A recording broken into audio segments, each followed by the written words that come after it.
کلا انہا تذکرہ، یہ لفظ بہت اہم ہے. تذکرہ، ذکرہ، تذکیر، فذکر بالقرآن، کیا معنی ہے اس کے؟ یاد دہانی صحیح ترین ترجمہ ہے، یاد دہانی. ایک ہے کسی کو کچھ سکھانا، نئی بات سکھانا، ایک ہے یاد دہانی. اسے ایک چیز معلوم تھی، کوئی بھول گیا، یاد کرانا. جیسے آپ کے کسی دوست نے آپ کو بہت قیمتی قلم دیا تھا، آپ نے اسے بہت سنبھال کر اپنے ٹرنک میں رکھ دیا. اب سال ہا سال ہو گئے، نہ دوست سے ملاقات، نہ وہ یاد. اچانک آپ نے کسی روز ٹرنک کھولا اور وہ قلم آ گیا، تو آپ کو دوست یاد آ جائے گا کہ نہیں؟ اسی لیے قرآن آفاق و انفس کے لیے آیات کہتا ہے. ہم اپنی آیات دکھائیں گے تمہیں، نشانی جس کو دیکھ کر تم ہمیں پہچانو گے. اور تذکرہ کا مطلب کیا ہے؟ پوٹینشلی ایمان ہر انسان کے دل میں موجود ہے.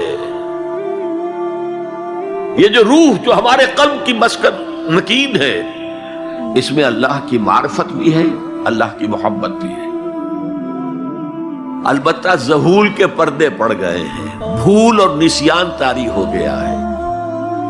ہم دنیا ہی کے اندر گم ہو کر رہ گئے ہیں.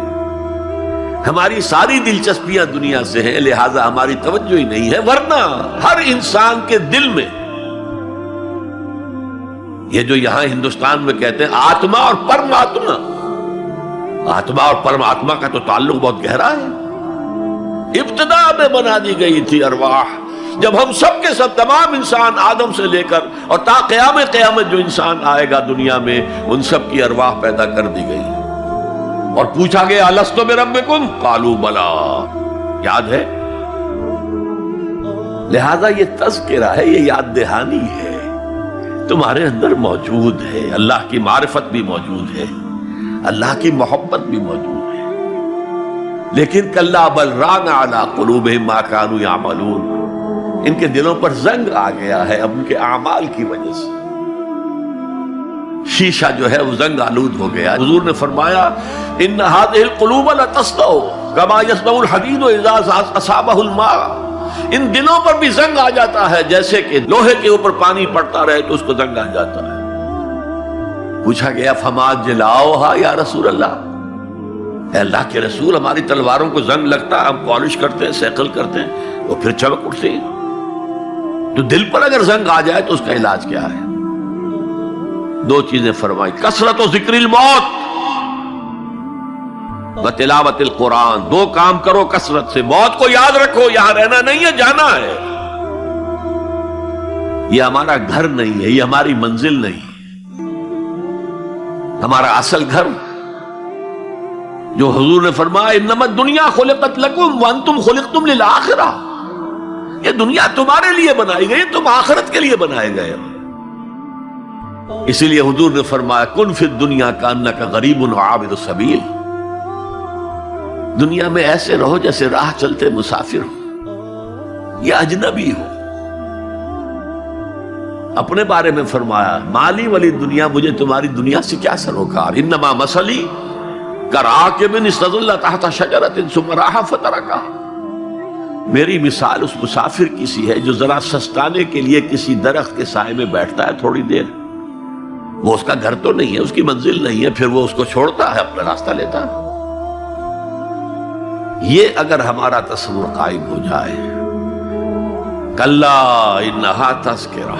اب اس کے بعد جو الفاظ آئے فی صحف مکرمۃ مرفوعۃ مطہرۃ بایدی سفرۃ کرام بررہ، یہ جو قرآن ہے، جو تذکرہ ہے، یہ بڑے ہی انتہائی پاکیزہ صحیفوں میں ہے. فی صحف مکرمۃ، بڑے باعزت، مرفوعۃ مطہرۃ، مرفوع بلند اور انتہائی پاک. بے ایدی سفرۃ، یہ کن کے ہاتھوں میں ہے؟ لکھنے والے وہ فرشتے. بے ایدی سفرۃ کرام بررہ، جو نہایت باعزت ہے، بہت وفادار ہے اللہ کی. یعنی اصل قرآن کہاں ہے؟ لوح محفوظ میں ہے. اصل قرآن کہاں ہے؟ ابھی اگلی اب جو پڑھیں گے ہم، کتاب مکنون، چھپی ہوئی کتاب کے اندر ہے۔ اصل قرآن کہاں ہے؟ وَإِنَّهَا لَفِي أُمِّ الْكِتَابِ لَدَيْنَا لَعَلِيٌّ عَظِيمٌ۔